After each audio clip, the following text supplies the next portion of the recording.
सुप्रभात. आज दिनांक 18 डिसेंबर 2024. टी व्ही वुलन सेना नंबर वनमध्ये आपलं सहर्ष स्वागत आहे. लवकरच आपण सांगली, कोल्हापूर आणि सांगली, सातारा या भागातून दैनिक बुलंद सेनाचं युनिट सुरू करतो आहे. मराठवाड्यातही युनिट सुरू होतंयच ऑलरेडी आणि मुंबई, नाशिकमध्ये सुद्धा आता ते युनिट सुरू होतं आहे. महाराष्ट्राच्या राजकारणामध्ये काल माजी मुख्यमंत्री सन्माननीय उद्धवजी ठाकरे यांनी देवेंद्र फडणवीस यांची काल नागपुरात भेट घेतली.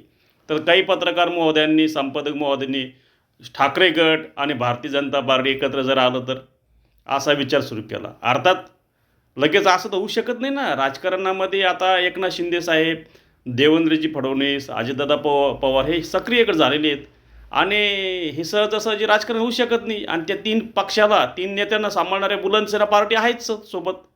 तर त्याच्यामुळं स्वराज्याकरता हा मजबूत गड आता झालेला आहे. असो.